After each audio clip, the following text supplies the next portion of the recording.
Welcome back one more time. Mike McConville here again for String Tech.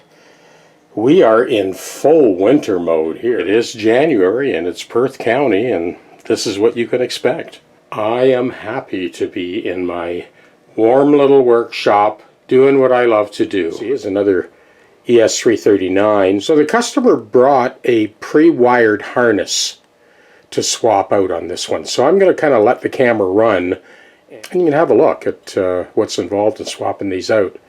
When you get into these semi-hollow body guitars, you spend more time putting the parts in and taking them out than you do finding that cold solder joint or whatever the problem is. Like I said, we'll just let the camera run and you can see this whole procedure. This is the replacement wiring harness.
Well, everything checks out now.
As I'm sure you figured out by now, there's been a change of plan.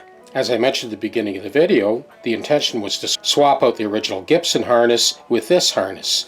In the case of the throwback electronics harness that I put in that Les Paul a few videos back, it's a completely different league than this harness. So let me explain why I did not go with this. First of all, you know, when I see like electrical tape wrapped around what is supposed to be a commercially made harness, that's the first stop sign. But on top of that, there were a couple of cold solder joints. I had to resolder this one, and there was another one. I think this one over here I had resoldered as well.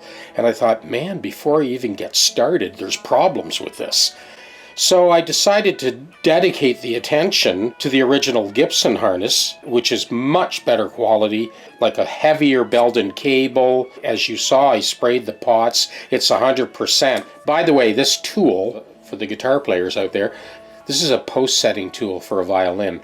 And that's what I use to reach in and lift those components up to kind of bolt them into place. That's what I was using in the video.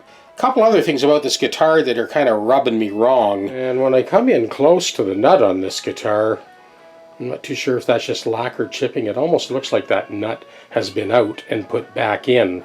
And a couple of the strings, open strings, were buzzing when the action was dropped to where it should be. And you can see the telltale cracked lacquer signs on the treble side of the nut as well. So my suspicion is that this nut has been out for whatever reason, has been taken out and put back in.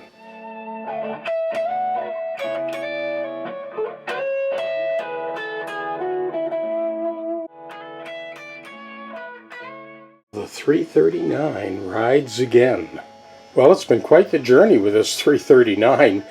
I had set out with my marching orders to change that harness, and as you saw, you don't want to put that harness in there. And I do have to make a shout out again to Throwback Electronics. Now, that's a harness you want to use. So the fret issues with this guitar were never really addressed until now. And the nut was part of the problem. After all we've done to this guitar to make it right, it'd be insane to put a stock nut back in there. Lacquer's all cleaned up, and that nut is fit flawlessly. And all that lacquer chipping on the treble side is now taken care of as well. Now it's time for the acid test. We'll go plug this thing in and really check it out. Well, this 339 is behaving herself 100%. The playability, the intonation, the action, the electronics, and this is the 10-46 compensated nut at concert. This guitar just sings. Now she's behaving herself big time. Let's have a listen.